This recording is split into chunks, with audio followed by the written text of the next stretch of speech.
Good evening. I'm Ty Hernandez at ABC News headquarters in New York. We interrupt regular programming to bring you breaking news. Congressman John Lewis has died, a hero of the civil rights movement. John Lewis stood shoulder to shoulder with Dr. Martin Luther King Jr., fighting for equal rights, and later became a longtime congressman from Georgia, often referred to as the conscience of the House.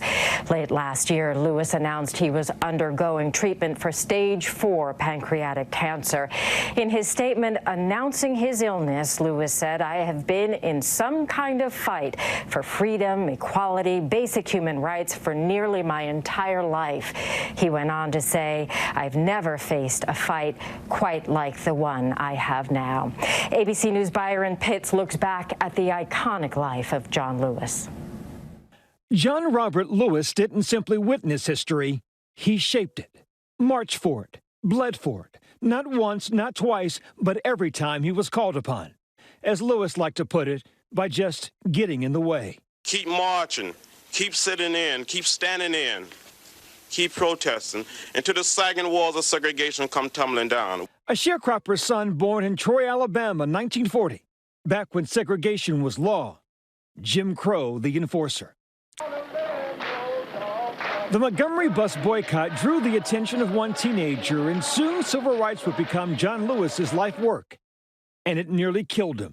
As a student at Fisk University, Lewis graduated from lunch counter sit-ins and bus boycotts to freedom writer, as would become his habit. Where John Lewis put his heart, his head followed. That's him, bruised, bandaged, after he and other writers were beaten, shedding blood and standing up when others could not or would not. That became Lewis's calling card. We must cry, and we all must cry together, that we want our freedom and we want it now. By 1963, at the age of 23, alongside Martin Luther King Jr., he was dubbed one of the Big Six leaders of the civil rights movement, who helped plan the historic March on Washington. My friends, let us not forget that we are involved in a serious social revolution. And on a high bridge in Selma, one of the low moments of the entire civil rights movement, there out front, John Lewis. 600 peaceful protesters crossed the Edmund Pettus Bridge into the harsh heat of history. It would be known as Bloody Sunday. Violence unleashed by Alabama state troopers. Lewis, struck in the head, suffered a fractured skull. I was the first one to catch the blow. John Lewis was elected to Congress in November of 1986. He served as U.S. Representative of Georgia's 5th Congressional District, where he continued to get into what he called good trouble. I got arrested 40 times during the 6th District.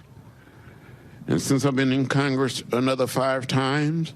Lewis was awarded the Presidential Medal of Freedom, the country's highest civilian honor, in February of 2011. Generations from now, when parents teach their children what is meant by courage, the story of John Lewis will come to mind. An American who knew that change could not wait for some other person or some other time, whose life is a lesson in the fierce urgency of now. In recent years, he was an outspoken critic of President Trump, skipping the president's inauguration and first State of the Union address. He also took part in widespread protests against the president's zero-tolerance immigration policy. We are getting in good trouble to set people free. I will go to the borders. I get arrested again. Lewis often reminding people to choose love over hate, courage over fear. It doesn't matter whether we're black or white, Latino, Asian American, or Native American. It doesn't matter whether we are straight or gay. We are one people. We are one family. We all live in the same house. Quite a legacy. That was ABC's Byron Pitts reporting, and Byron joins us now. Byron, how will John Lewis be remembered? I think tonight, John Lewis joins the League of Giants in American history. This is a man who was a part of history, who gave all he had to it. You know, in the course of my career, I've interviewed presidents, warlords, dictators, gangbangers. John Lewis was the toughest man I've ever known. He was also the gentlest man. he was someone in Washington where it's hard to make friends. There are lots of people who did not like John Lewis's politics, who you won't find a person who didn't respect the man, and most people love the man. A lot of us, talk the talk. John Lewis talked it, walked it, lived it.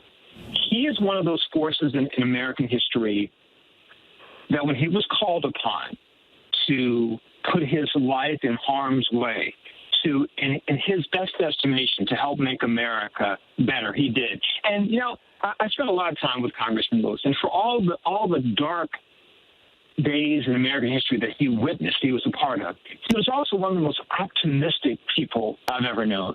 He loved America as much as any American I've ever met.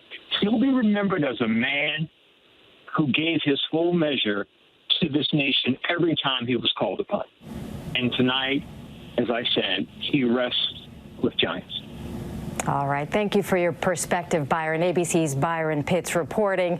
Congressman John Lewis, a hero of the civil rights movement, has died. He had been battling pancreatic cancer, and he will be remembered for his long history in politics and for the fight for equality. I'm Ty Hernandez at ABC News. To find out more about the life and legacy of John Lewis, stick around for Good Morning America and tune into abcnews.com. Thank you for joining us. This has been a special report from ABC News. Hi, everyone. George Stephanopoulos here. Thanks for checking out the ABC News YouTube channel. If you'd like to get more videos, show highlights, and watch live event coverage, click on the right over here to subscribe to our channel. And don't forget to download the ABC News app for breaking news alerts. Thanks for watching.